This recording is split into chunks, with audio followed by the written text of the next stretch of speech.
going to start with introduction. My name is Zimbabwe Davies.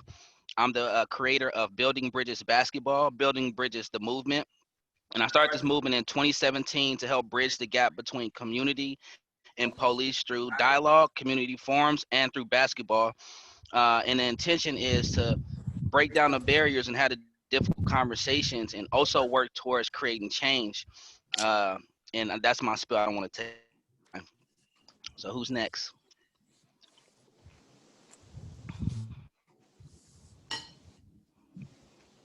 I'm Shawana. I'm a licensed clinical social worker.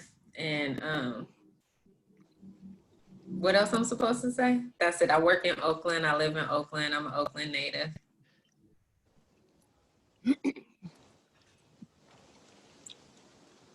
My name is Rose Sharon Oates, a longtime Oakland resident, though I just moved after 20 years. Mama, auntie, mentor, still have my heart here. What do? I'm a massage therapist and holistic health educator, and also teach practices for moving stress and trauma through your body and just increasing self-love, self-wellness. And I'm a visual artist.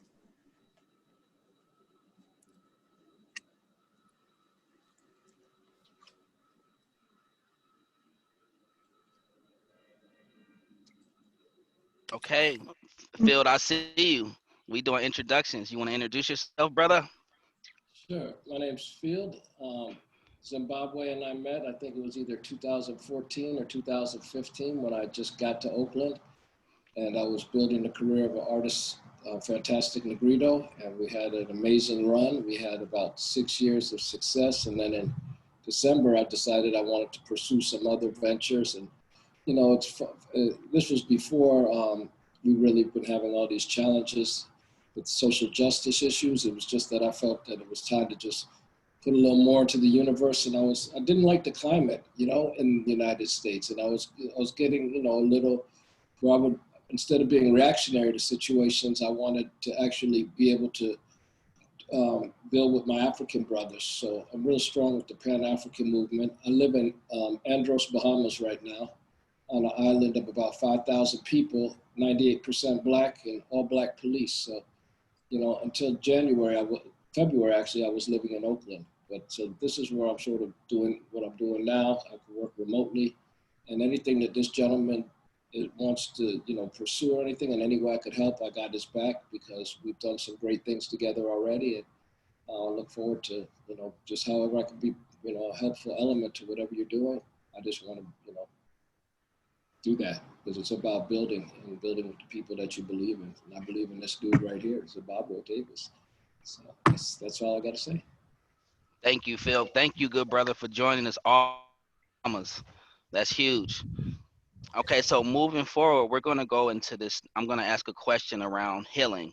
And the question is, what are you guys doing to heal and practice self-care during this climate? You know, as Phil just said, we're in a strange climate in American society. What are some practices? What are some things you're doing to practice self-care and healing?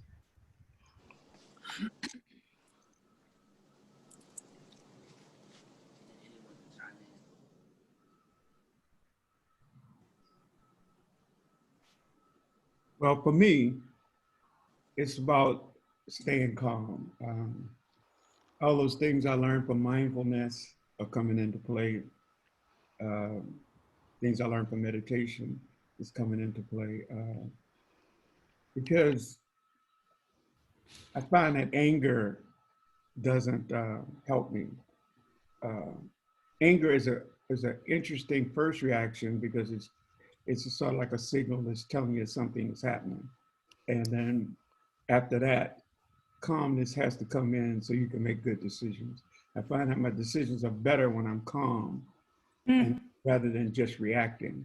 And it's real important now that, because the reactionary thing is always there. It's just, you know, that fight and flight thing is triggered by just all that stuff that's going on now. Every time you see somebody get killed, you know, the stuff that comes up for you, it's like, it's crazy. And for me, I feel like I'm in repeat mode, because I was a kid in the 50s. I remember when Emmett Till got killed. I mean, like, I still remember like it just happened because it's had such a traumatic effect on me as a child. I remember if I saw two men that looked like that had that description, I'd want to run. And it was so obvious to two guys one day, they said, hey, kid, we're not going to do anything to you. They could tell that what I was feeling. I mean, that's how afraid I was. And so that fear that Black people used to live under during that time, especially in the South, where people were getting hanged and lynched, and it was a common occurrence. And some of that stuff comes back up. So therefore, I have to go somewhere else because I would just live in that crazy state. And so for me, it's trying to stay calm, think, listen, pay attention to what's going on around me and the people, and trying to get involved in ways that's helpful. You know, not just being crazy reactionary. You know, like some of the stuff I've seen is like, man, that don't make no sense. That's not helpful, nothing. You know, and then some of it is just absolutely beautiful and wonderful. So for me, it's just staying calm and trying to stay centered and be mindful of what's happening around me. Because other than that, you're just gonna be insane. You know, and and that's not a state that I want to be in. So that's what I'm doing. Staying calm, being calm, not listening to stuff that get me worked up. Like I listen to way more jazz now than I ever listened to, and way more classical music than I ever listened to. Because that music speaks to a different part of me than words and anger. You know, so, and especially, you know, I fell in love with Coltrane and Miles Davis all over again. So yeah. Thank you, Malik, man. I just want to say I'm a huge jazz fan as well, and that's part of my meditation too. Coltrane, Najee, Dizzy Gillespie, all those artists. Thank you for that answer. I want to move on to Shawana. What do you do for self-healing?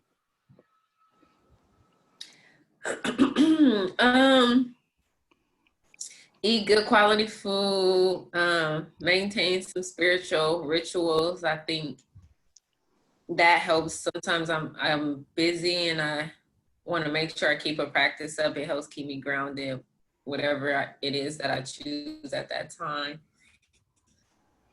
Trying to keep a routine, like making sure I have my workout routine, even if it's my 45 minutes in the house, you know, or whatever it is that I do. And remembering to have conversation with folks that make me laugh. So even when it feels very painful, acknowledging that I feel pain is helpful. And then also just choosing to then have and be present for good moments and happy moments. And yeah, call people that I love. Definitely. Thank you, Shawana. Okay, I'm gonna call on Field, brother Field. What you got? Well, I started meditating after last year because I had been to the hospital 4 times in the previous 5 years over stress, and they thought it was a heart attack and a stroke. So I started meditating, and then I actually started using marijuana, and it helped me immensely. I was never a weed smoker at all in my whole life, and then I found that it was very helpful with just, you know, taking the stress off me and keeping me able to sort of be in control more of my tunnel vision that I wanted to have on some things. So now over here, I've been riding my bike a lot. You know, I fish. You know, I catch my own dinner most nights. You know, they have great fishing here. You know, I've been doing some gardening. It's like, you can grow anything here. We got coconut trees outside my place, you know, banana trees, pineapple. So that, and the most important thing was I've been helping this young lady, a friend of mine's sister over here.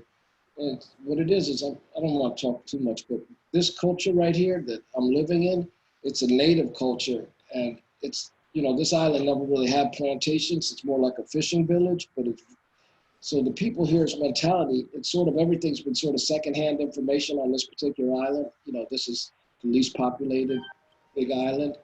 And I'm helping this one young lady sort of get her whole business together because, you know, a lot of people here, they don't even have, they only have one ATM machine on the whole island.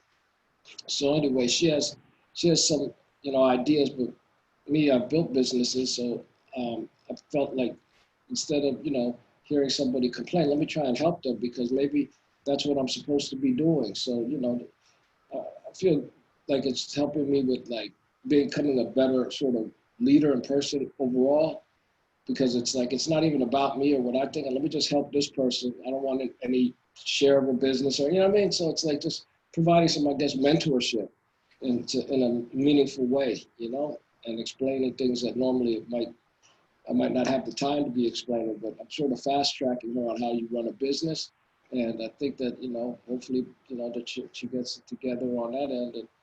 And yeah, I got a lot of interesting things going on, but that's what I've been doing to sort of calm my mind, you know, because I had to stop looking at so much Facebook stuff because I find it like it gets you so angry that you feel like you have to react, but you're reacting to people that your energy is not going to do you any good reacting to. So I've learned to just keep my ears closed because if you don't let it in, you don't got to deal with it. And, you know, there's people that are going to have very different opinions about, you know, what's going on. And I'm not trying to talk to them. I'm just trying to help people that want, you know, where I can and build with people that want to build. I don't have time for the excessive noise, you know what I mean? So that's where I'm at.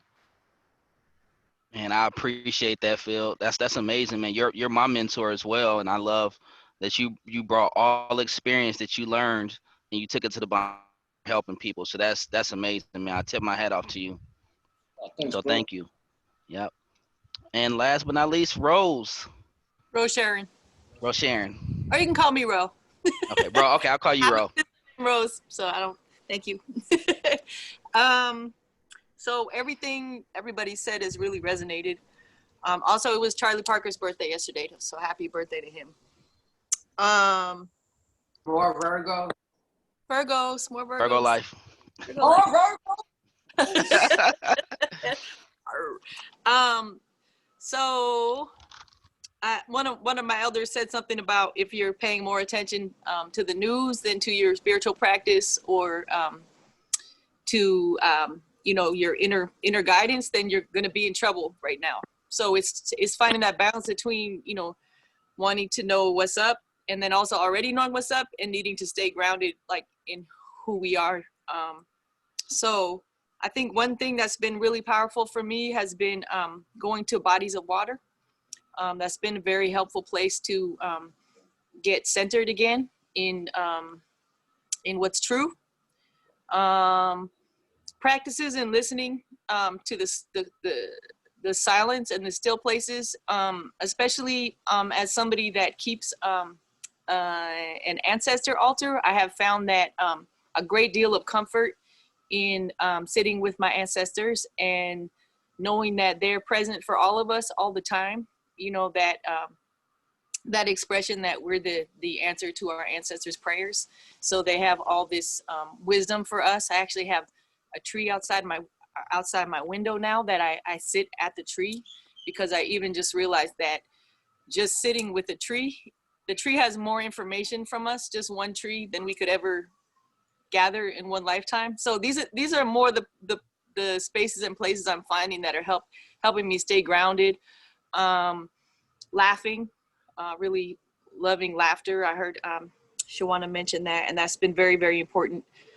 Because, you know, you can feel the energy shift in your body, humming, singing, changing the vibration in that way. And also, you know, I'm not somebody that loves screens, and I love being here with y'all. And that's been part of my lesson and growth is also, you know, learning how to hold space this way and understand that it's still sharing space. So I found when I can be in practice with other people that that's a big blessing right now. And just to know that we are still together.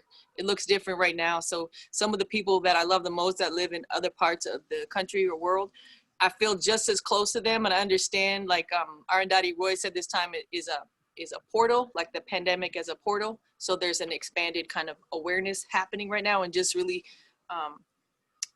just needing to know that to be true, even in moments where there's so much else happening that seems counter to that, to know that that's true. That's it. Thank you, Ro. I love the laughter piece. I was laughing the other day with my cousin, and it just for that 5 to 10 minutes we was laughing, it took away a lot of the thoughts I had in my head, the pain I was feeling, and so laughter is great for the soul. So Sarah, you got anything you want to add before we move on to the next piece? Well, I want to find out how we're doing. How's the meal? So good. So All right. amazing. Let's let folks who don't know what we're eating, let them in on some secrets. What's on your plates?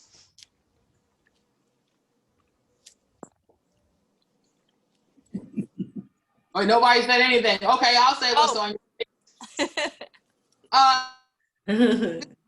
Our CSA boxes, we had all of these amazing black-eyed peas. Can you see that? I've been shelling peas while we've been talking.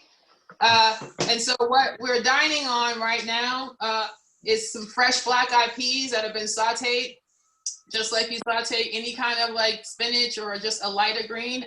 The beauty in that for me was that I learned to work with fresh black-eyed peas, and we were able to cook them in 20 minutes and not 4 hours. There was no overnight soaking required. And then we still have enough to put up for harvest for the fall if we do want to dry them, which was great.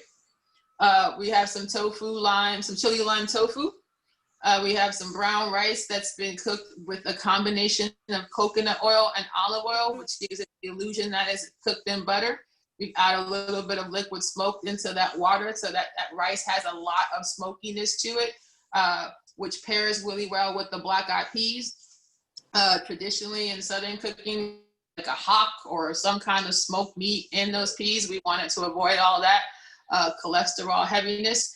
So we seasoned the rice and let the beans do what they do.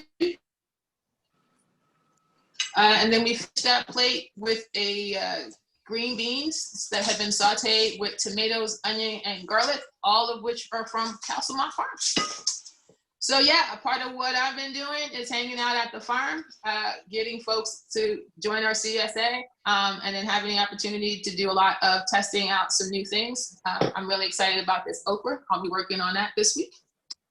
So that's how I'm healing. All right.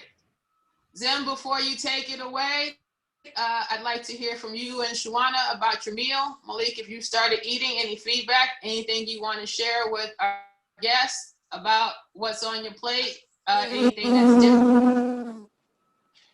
And there's a bee out there visiting Rochelle. No, I seen it on Ro's camera. Yeah. That's crazy. I know, right? Like, I haven't really been able to dig in. I'm eating the rice. I'm definitely eating the salad. But since I'm moderating, I'm not really able to dig in like that. And I don't want to get caught with food in my mouth and I have to moderate or have something in my teeth. So I'm trying to prevent that awkward moment. You got me, really sis? good. It's really good. I'm enjoying it. I'm enjoying it. All right, cool. Yeah, I was hungry. I was showing you my plate, but it looked crazy now. I ate everything. I kind of ate the string beans though, like edamame. Is that how you say it? Like I ate the insides and some of the skin. I didn't eat the outside. I find that the skin's a little tough, right? I don't know. Maybe I forget it. I don't know. Yeah, maybe I think I'll chop them up next time. What I love about your food, chef, is that it's like comfort food, but I feel good after I eat it. It's like has that all the flavors and deliciousness of comfort food, but then I still feel very energized and satisfied. So it's amazing. But I can't get up off the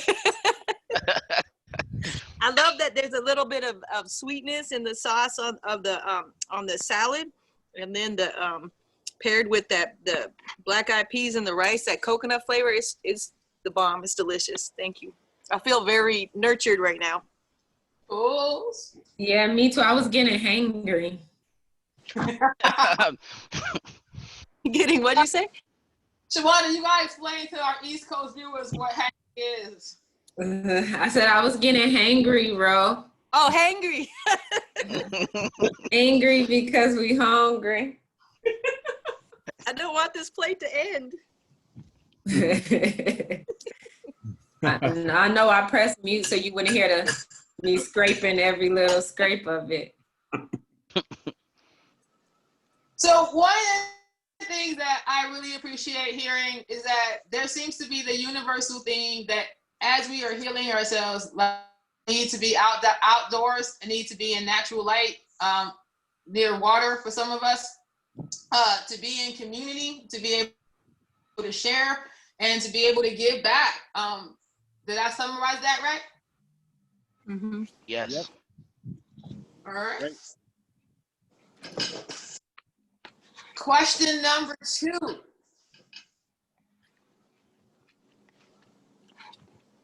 Okay. I'm gonna go. Question. Go. Given the current heightened state of the racial injustices, our nation's history, and our own lived experiences, both personally and professionally, what are your recommendations on creating widespread public safety in all communities?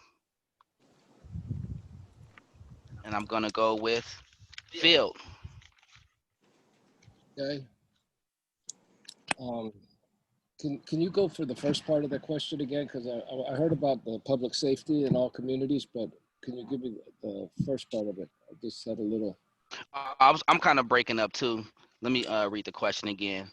Given the current heightened state of this is our nation's history and your own life lived experiences, both personally and professionally, what are your recommendations on creating widespread public safety in all communities? Having those conversations that are difficult to have that people are having now. In my life, I've never seen, like, we've all, we've known that there's been these issues that have been part of, our society for a long time.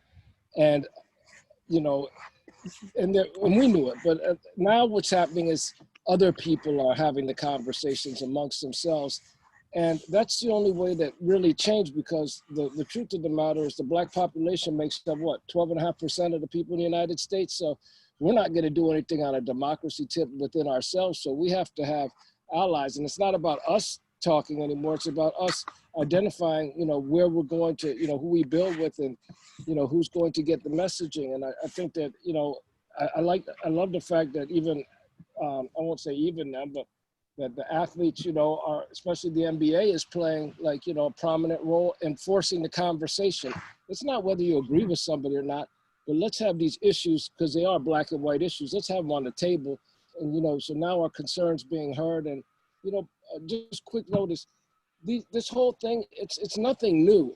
The only thing new now is the accountability people are having to face for being caught with these actions that they've been having, these attitudes that they've been having, this behavior they've been displaying. This is nothing new. People, this has been going on for a long time, but now because there's consequences to that behavior where people are losing their jobs, or, they're getting this or that, it's like the accountability. So I think we need more of that. Let's amplify the accountability, and I want to say this in the front. Some people say, well, some people, get caught up. Hey, after the other way, it's okay for me if a couple people maybe that might not have been that much of a hindrance, if they're sort of, they're caught in that. I'm okay with that, because the numbers just need to change, and we have no, we have no leverage in the current situation. So that's my story. Thank you. I love you said amplify the accountability. That's super important. We gotta amplify that. That's gotta happen. Yep. Thank you. Got it, brother. Okay. Rose. Oh, no. Can you read the question again for me too, please? I'm sorry. Yes, I can. Oh, Diana, also, can you put these in the chat box, the questions as well? I'll read the question. Given the current heightened state of racial injustices, our nation's and your own life lived experiences, both personal and professionally, what are your recommendations on creating widespread public safety in all communities? Yeah, I mean, to me, it again, I'm probably going to sound a little echoey here, but it doesn't seem like there's a heightened state. It seems like stuff that's been going on as long as I've been alive. So I know it's longer than that, because I hear about it from the elders. So it's something I already think about a lot, even before, 45 is in office, all these things. I don't know that things are going to change by shifting something in the power structure that exists. I think we need to think outside of the structures that are in place and maybe create or return to some more traditional ways of holding space as family, as blocks. And so I'm not sure what that looks like. I mean, to me, I love the model of the no longer having, not that we don't have some sort of public safety, but there being something other than a police force. I feel like that's very harmful and dangerous in many senses in community and has been. So I think there's ways we can show up differently. Like I know, for example, like if something's happening on my block where I just moved with the police and I'm gonna stand outside and wait and watch. So I think there's a way where if we can begin to have, to rebuild community in a way that we're feel more connected to each other, that creates more safety for everybody. It's a really deep, big question. So that's all I have for now, I think. Thank you, Ro. Thank you. Thank you. I'm going to move on to Malik. To me, there's only one answer. If a police shoots an unarmed person, they should be charged. Or minimum, you don't get to go home and be paid. If you shoot a person that has no weapon, matter of fact, if they shoot anybody, they should. I think this idea of if I can shoot you, get paid, and I know I'm gonna, and they're gonna pass on it because in police review and other policemen are reviewing me. Of course, they're not gonna do anything. It needs to be totally. If you shoot somebody, you have to go before civilians or in court, and you don't get paid until it's settled. If it turn out that you were okay for some weird reason, but shooting unarmed people. And this idea that policemen are saying, well, I was scared. Let me say this. If you're scared, don't be a cop. If you're scared of an old lady and a little kid, you shouldn't be a cop because you're scared. Why would you let somebody scared of children and old people carry a gun? You shouldn't have the job. Very simple. I think all of it, we try to be all like, oh, there's good cops. Well, if you were so good, why didn't you stop it? I think everybody involved should be under some kind of they should all be tried and all have to. Every cop that was there should have some involvement in it because you didn't stop it. Therefore, you're a co-conspirator. I think that the fact that we made it so easy for them to do this. I mean, why would you stop? Why would I stop shooting people if I don't mind shooting another human being if nothing's gonna happen to me? There's no reason for me to stop. If I feel like shooting, the way they shot that man in his back, that in front of his children, that was insane. The man sit up there with his hands in his pocket on the man's neck. He knew I got this, and nobody gonna do nothing to me. So until there's a real serious, hardcore consequence, they're not gonna stop. And this thing, and like I said, if a cop is afraid of a child and some 80-year-old woman, or, I watched 2 videos of white people with knives and guns and doing crazy stuff in front of cops, and they did everything in their power not to shoot them. You never see that with us. So I'm saying there's a clear message here. They're not gonna stop until there's real consequences. I remember when the Black Panther Party formed in 1966, the first newspaper we put out said, why was Denzel Dow killed?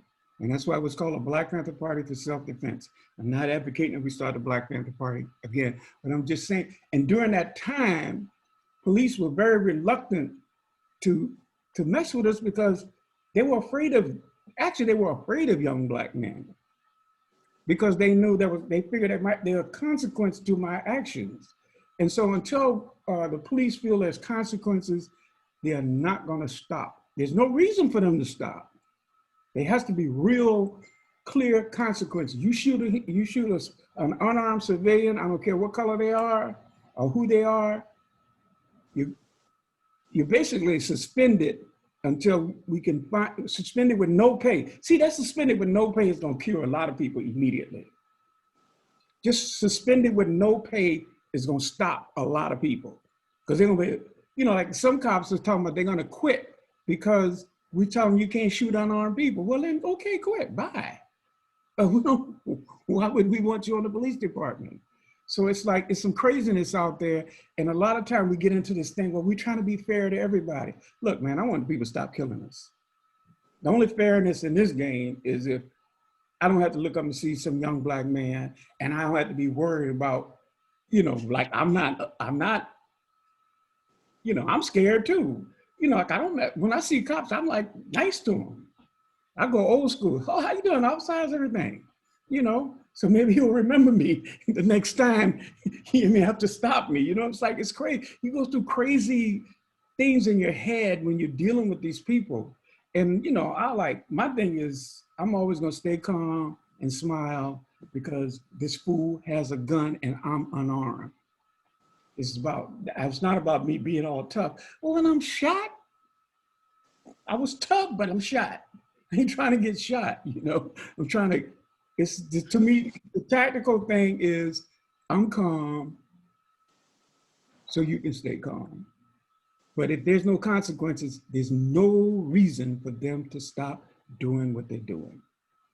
No reason. Thank you, Malik. That's facts, man. We definitely need consequences. And then I'm gonna move on to Shawana, last but not least. Okay, my answer is short. It's very similar to Roe, which is, you know, I think that we all need to have our own accountability for ourselves and our folks and our people. I think that given the history of this country, not and I don't really think asking folks for fairness or equality is the answer. I think the reality is to expect what has been proven and shown. And so like with Roe, if I see somebody pulled over by the police, I'll stop and watch, or if there's something that's happening. And I think some of that starts at home and within the family, and we bring back a community system of elders, or you see somebody else's kids, you can speak to them and just really, you know, and some of that starts with being compassionate, feeding people, sharing food, not just speaking to somebody when they're doing the wrong thing, but supporting folks and feeling loved and uplifted on a bad day and a good day. So then when it is a bad day, you can also hold somebody accountable and be like, no, sis, you wrong, or no, brother, you wrong, or oh, you right.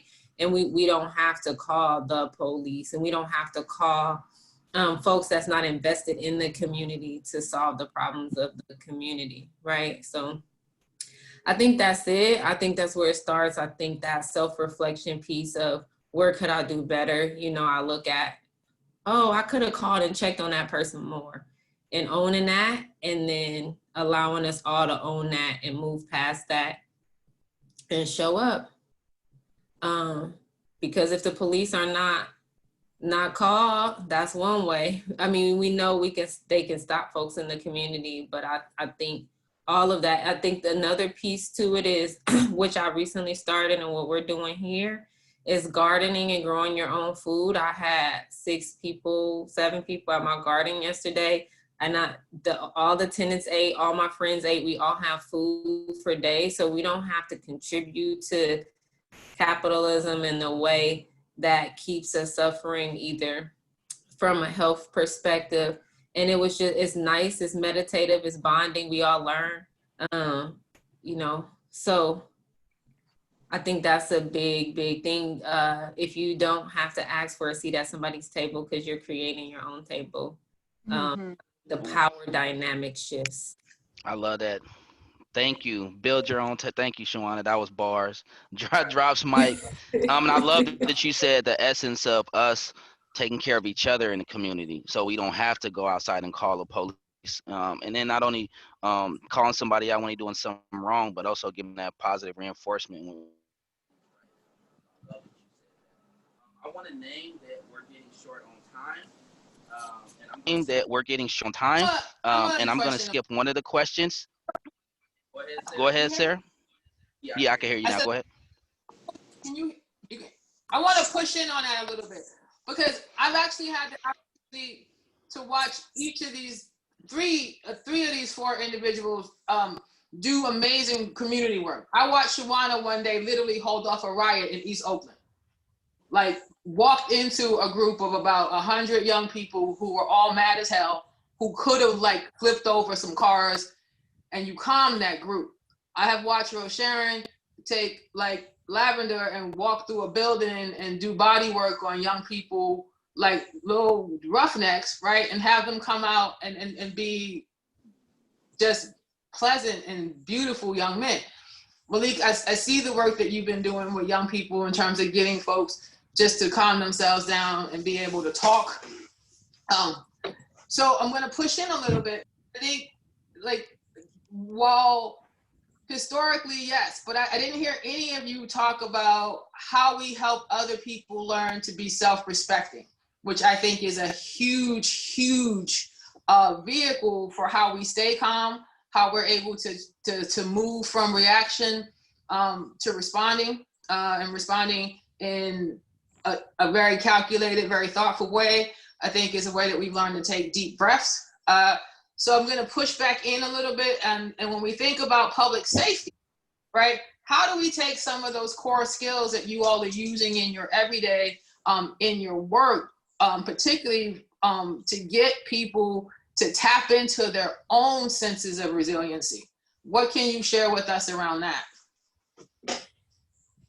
The word resilient is an important word because resilient is the natural state of the body. It's like, you notice like sometimes you'll be like really messed up and all of a sudden for like no reason you feel better because the body can't stay crazy at some point unless you have some serious chemical mental, it can't stay in that state. Eventually it has to bounce back. And I believe that everybody has that process. And one of the things with kids is that I try to respect them when I'm talking to them. I try to give everybody, I give the kids the same respect I give my own kids and the same respect I give adults. I don't treat them like they little short people or young people that they don't know anything. I treat everybody like they're intelligent. And that's what I appeal to. And I say the majority of times it works. Because sometimes kids are so angry, you need to give them time just to calm down and maybe go somewhere and I'll talk to you tomorrow. But the thing that I've learned is that it's respect. If you respect kids and you respect their intelligence and you really listen to their point of view and you sort of like point to those things that you see in them that's good, the things that maybe they weren't paying attention or they didn't even know you were paying attention to. And a lot of times when they see that you see them, I mean, really see them, a lot of times kids are able to respond to that because when I first got to the school, I just left, kids were fighting every day. I mean, every day. It was like they would leave school and they'd go up to this park and have a fight. And we just started talking. We would bring the fighters in and just talk to them and say, well, what happened? And most of the time it was something really stupid. And it took us about 3 or 4 months just talking to kids and letting them see each other. And once they start seeing each other, it's like, it never ever started up again. And that was like 7 years ago. It never got back because we created an environment. Like we can create environments, we can influence environments where people will change how they look at each other. And especially by us, if they're looking up to us and they're seeing that we're seeing people and they can see what we're seeing. It's like, I don't think kids should fight. I don't think kids should be out there. So I never yelled at them. I never yell. And I don't scream at kids. I don't call them a bunch of names. I don't even jokingly call them names. because I always want to treat them like they're the best people I know. And it changes the environment. A lot of us have way more, sometimes we don't even realize how much influence we have in our environments. And I think where we care, we teach through our movements, we teach through our voice, we teach through how we react to people. Like the most unpopular kids at school, I made sure I talked to them a lot. I hug them, I walk with them, talk to them, what's happening, what's going on, find a way so that everybody would see that I feel they're as valuable as the hippest kid on campus because I treat them both the same way. And that whole way, we as adults, the way we walk in the world, we teach so much. And I learned that if you want kids to not to be violent with each other, your language can't be violent. Even when you're correcting them, even when they're at their worst state, I found that what we teach in our movement and as we walk through the community, kids found out I was vegan and all of a sudden it was a cool thing. It was like, you're vegan? And I started telling them why. I said, yeah, I was feeling really bad. At my age, I gotta, watch my health. And, I was having a lot of physical problems because of my diet. And I changed my diet and all that stuff went away. And then all of a sudden I would have vegan stuff and they want to eat it. They want to taste it, So it's like what we do and how we carry ourselves influences the community. And say, you've got to teach by examples. If you think that this is a wrong thing to do, you can't never, ever do it in front of the people you're trying to teach. And so, a lot of the changes got to be really within you. And another thing I learned, you can't teach what you don't know. So as I learned about meditation, I learned about calming down. That's my big thing with them. We'll sit there until they, like a lot of times, I wait until they tell them jokes, I'll do little things and find that calm place for them. But it's like, we got to be the examples for the kids. It's like, we can't be like I'm telling you, and I can't, it's like I've done, I can't even yell. My voice don't even go there anymore. Unless it's something I have to speak loudly to hear them so they can hear me, but that's about it. Like I've said a couple of stops because I had to change that space, because, they were getting ready to do something. And if I didn't say stop, they probably wasn't going to do it. I might yell. That's about the most that I would do is stop, what are you guys doing?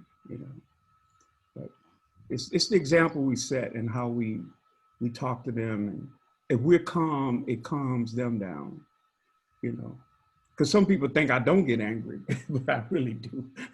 I get seriously angry. But because of how I deal with them, they think I don't get angry, but I really do. But, you just carry that example. And the kids, they follow it. It's like a lot of times they want us to know they're cool. They want us to know they're all right. And so, but the sister I work with, Ann Brown, we worked together and we really changed an environment within months. Within months, it changed. And then we made the kids talk to each other. We would bring them together in groups, the rival groups, we would bring them in, and all of a sudden they all realize, yeah, I'm hungry too. We don't have enough money in our house either. Okay. No, I'm sad Malik, all the time. I just want to interject real quick, just for the sake of time. Yeah, that's it. Okay, thank you, Malik. Okay, Sarah, do you want to rephrase that question for the next person to answer? I was just thinking of core skills. So what I gathered from Malik is that communication is cool, like being able to talk with people, leading by example, right? But in the adult community, right, how do we translate those skills? So Shawana, for example, from a clinician standpoint, right? I mean, I've seen you do dynamic youth development work. Are those same transferable in any relationship? Yeah, Sarah, that's a great question. Most of it is. A lot of when folks are triggered or have traumatic experiences, the brain is in the same place regardless of how old you are. So you could be 16, you could be 62, you might still be operating as a 2-year-old's brain.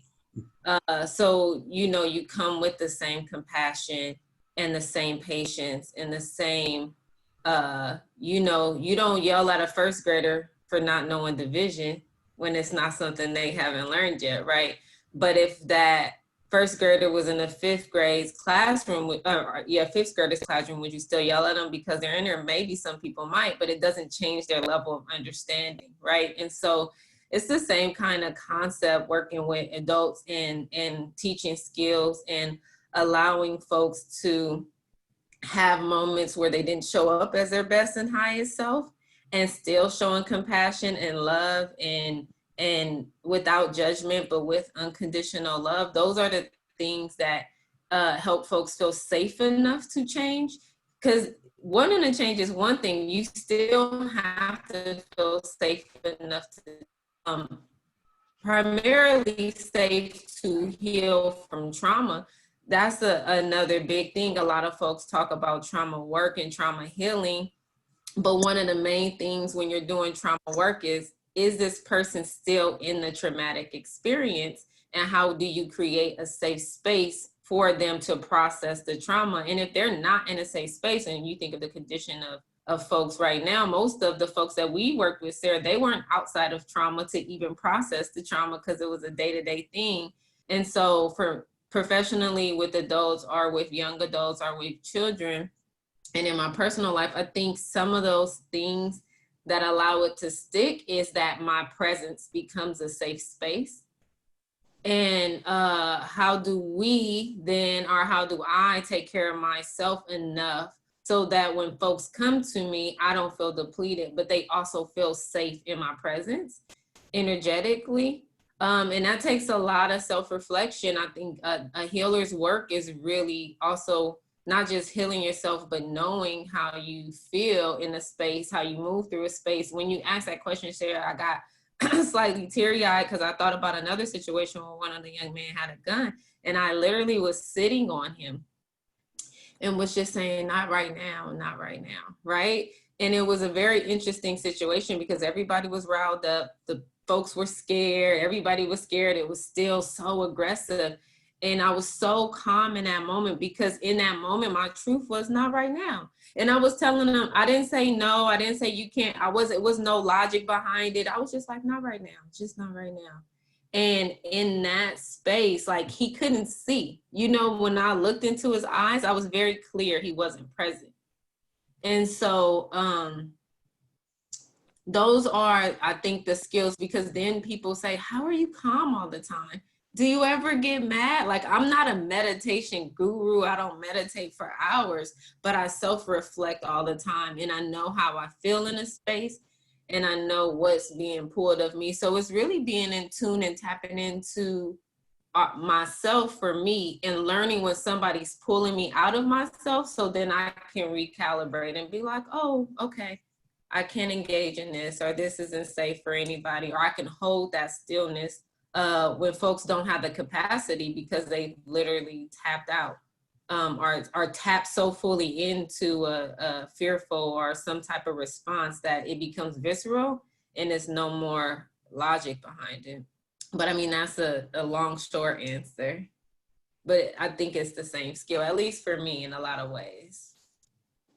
All right, I'm gonna spend this one more. Okay, Rosharon, I got you. Hold up.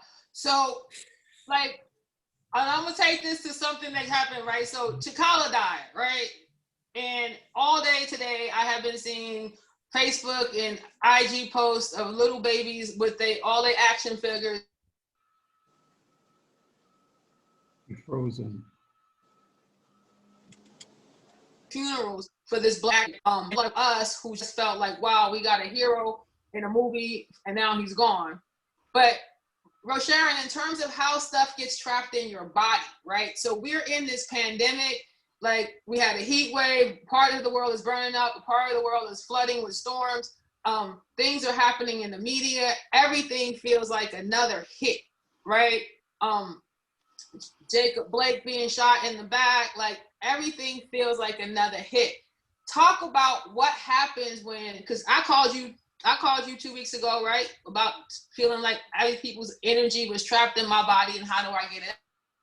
In terms of public safety, right? Because I do feel like if you as an individual, or let me use I statements, if any one individual is pent up, right, and you can't release, and you go out into a world that already feels unsafe and threatening, right, you're not in the best place to come home the way you left. What can we do just in terms of getting energy out of our bodies?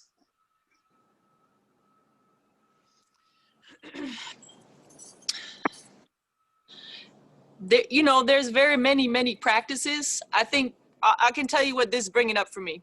For one thing, I don't want to make this, because we talked about a public safety question earlier, right? So some of the peoples that's supposed to be keeping us safe are also at this point highly traumatized, and they're trying to be doing whatever they say, protect and serve, when they're operating from a place of PTSD. For my feelings, I don't want to stay here. I just didn't say it earlier. We should not have armed people that are supposed to take care of our community. They should not be guns, period. So I just want to, that's how I feel personally. So there's many roads in here.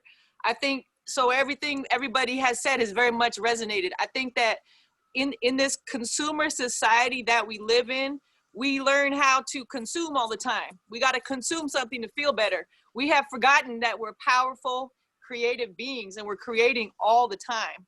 Okay, so that's something that I feel like most of us, we're not working with. We're working with a very fucking, excuse my language, very traumatic past. And this is where we're turned, okay? We're turned here. We're not turned here in the present, and we're certainly not forward projecting our future, right? So that is an esoteric, ancient tradition. I learned from the Yoruba pantheon, but I know it's in many traditions. How do you walk in the past, the present, and the future simultaneously? Okay, most of us is way too caught up in this 1/3 and not in the other two forward, right? So there's many little things. I mean, one thing I think of right off the top of my head that I heard one time is, your future self gonna thank you? That's something I say to young people sometimes. This stuff that my sis Shawana touched on a little bit, like something that I stay with when I'm working with young people, whether I say it or not, is how powerful they are. Everybody has a divine purpose. Everybody came here for a purpose. Everybody that crosses your path for a purpose. So just these kind of things, when you speak to young people, they have a beautiful bullshit meter. They know if you're walking your walk. Like I have things I'm in practice with. I'm not perfect every day. I'm not sparkly every day. I do stuff, that I'm not proud of. And usually I'll talk about it and laugh about it because I know I'm learning. And if I was perfect, I wouldn't be here on the earth. But I think that's another piece with the young folks is like, for example, I talked to a young lady who she calls me her goddess mom. I'm like her adopted mom. And when I listen to her talk sometimes, she sounds very homophobic to me. And some of my closest folks are queer folk. And so I don't like it. But what happened was she wanted to get her point across. I wanted to get my point across. Instead of me just listening to her. And finally she was like, will you just listen to me? As a young person, I want to tell you how I feel. And so for me, like Shawana said, to also just have that capacity. You know what I mean? Like, are we really going to shift anything by both of us trying to coerce into what the other person has? So, I mean, one thing I think about also is the 4 agreements. One of the agreements is don't take anything personally. So I think that's a huge one, because we get triggered by stuff. Another thing is staying in practice. So there's many things, like one thing we talked about, getting in water, like take a bath. If you feel, energetically when you're off, submerge yourself in water, get some salt. There's a simple bath you can do with 1 cup of salt, 1 cup of baking soda, 1 cup of apple cider. Okay, so this is gonna change. Sometimes our bodies are too acidic. Our bodies can become acidic from having too many stress hormones run through them, from our diet, from many things. Get yourself in a bath, a sage medicine bath, where you're clearing, you're just acknowledging the fact that you are an energetic being, and that you also have the capacity and the power to shift wherever your energy is at any moment. You get better at it the more you practice it. This is something I tell young folks too. You have a powerful energy field that people sense before you even walk. They can sense it from a mile away, literally. So like when you tell somebody, a young person that who's not used to talking about energy, it still clicks for them usually because it resonates somewhere as true. So I mean, that's a little bit. I know there's so many practices. Because I'll say one more thing because it's too much. Wherever there's a plant, then there's like, let's say a poison ivy plant. In the proximity of that poison ivy plant, there's another plant that's there to heal the effects of the poison ivy plant. That's how nature's made. So we've been duped into thinking that it's hopeless, and I feel it many days myself. You know, but the medicine is always there. Even the use of the word medicine has become co-opted. When we say a medicine person, it's a person that knows about the connection between the natural world and our place in it. So we all have medicine. Like everybody has medicine. Everybody has something to give. So I think that's something that we carry, we cultivate, but we also remind young people of that. Like remind them of that's a part of who they are too. So. Thank you, Ro. And we're going to end it there because we're short on time. I want to thank everyone for joining us on this Zoom call for Building Bridges, Food and Conversations. There's healing at the table. Thank you for our amazing guests who spoke, Malik, Shawana, Field, and Ro. Sarah G, you're amazing. And let's continue this conversation soon. Thank you all. Have a blessed evening. And I'll be hearing from us soon. Thank you. Thank you. Bye, Kate. Thank you. Give Bye. thanks. Bye, Shawana. Bye, bro. Bye, everyone.